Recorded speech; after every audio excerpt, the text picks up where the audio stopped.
এখন বাসা থেকে তো মেনে নিবে না। ওর সাথে বিয়ে না দিলে আমরা দুজন মারা যাবো।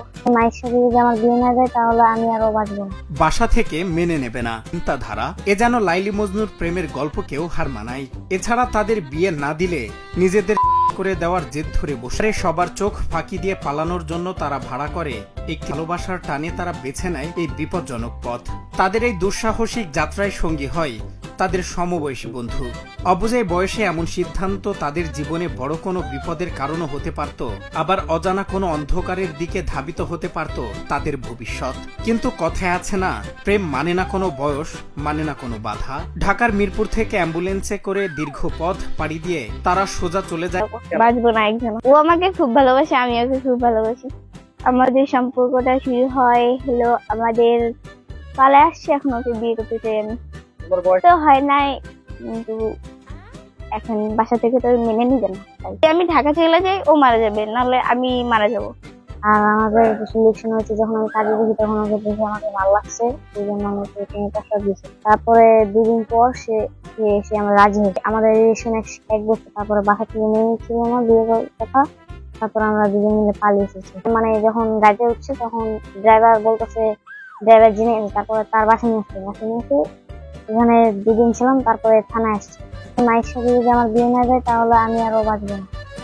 বন্ধুর সাথে আমি আসছিলাম এই জায়গায়, আমার বন্ধুর বান্ধবী আমারে বললে আনছে বন্ধুর বান্ধবী লাগে। এখন আমি ভাবছি বান্ধবী লাগে, তারপর কয় কি আমি বলছি কই যাস, কয় নানি বাড়ি, আমাকে নিয়ে যাবি? আমি বলছি চল। তারপরে এখানে আইয়া জানতে পারি ওরা গার্লফ্রেন্ড, ওদের মধ্যে 1 বছরের সম্পর্ক। আমরা এখন থানায় আছি। আমাদের এমন অবিশ্বাস্য ঘটনায় রীতিমতো অবাক হয়েছেন পাংশা মডেল থানার পুলিশ। এ সময় তারা জানান, উদ্ধারের পরপরই তাৎক্ষণিকভাবে শিশুদের পরিবারের সঙ্গে যোগাযোগ করা হয়েছে। অভিভাবকরা থানায় এসে পৌঁছানোর পর আইনি প্রক্রিয়া শেষে নিরাপদে তাদের জিম্মায় হস্তান্তর করা হবে। তবে এমন অনাকাঙ্ক্ষিত ঘটনা সচেতন মহলে নতুন করে উদ্বেগের জন্ম দিয়েছে। 2টা ছেলে এবং একটি মেয়েকে দেখতে পায়, তাদের বয়স 10-11 বছর হবে। তো ওরা ওখানে দাঁড়ায় থাকার পরে ওরা কোথায় যাবে এটা জিজ্ঞাসাবাদে তারা বলে যে তারা কুমারখালী যাচ্ছে। দুজনের মধ্যে একটা প্রেমের সম্পর্ক আছে এবং এদের কাছে অ্যান্ড্রয়েড ফোন পাওয়া যায়। তো এদের পিতামাতাকে আমরা সংবাদ দিছি যে তারা অলরেডি তারা অন্ধ হয়ে আমাদের কাছে আসতেছে। আসার পরে তাদের পিতামাতার কাছে আমরা বুঝাই দেবো। তবে জানা যায় এদের মধ্যে প্রেমের সম্পর্ক ছিল, এরা বাড়ি থেকে চলে আসছে, ওরা যাচ্ছিল কুমারখালী। ফোনটাকে ও ছাড়া বাঁচবে না, অনেক খুব ভালোবাসে। আমার ভাষার ছেলে এসে 12 বছর চলে, মেয়েরও মানে 12 বছর চলে।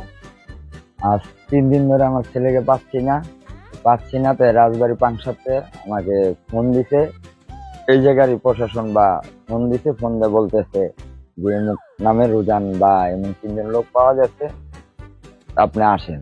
আমি প্রশাসনের কাছে আসি, আসার পরে যে দেখি তার ছেলের বন্ধু আর তার সাথে বন্ধুর মানে বান্ধবী একসাথে বইলা বাসাতে না কয়ে মানে বলছে যে নানি বাড়ি যাই, সাথে আমার ছেলেকে নিয়ে আসছে, 3 দিন ধরে পাচ্ছি না। এই ঘটনা দেখে খোদ চমকে উঠেছেন সচেতন মহল। তারা জানান, এই বয়সে বুঝতাম না প্রেমের মানে, আর তারা এত বড় সিদ্ধান্ত নিয়েছে যা অবাক করার মতো।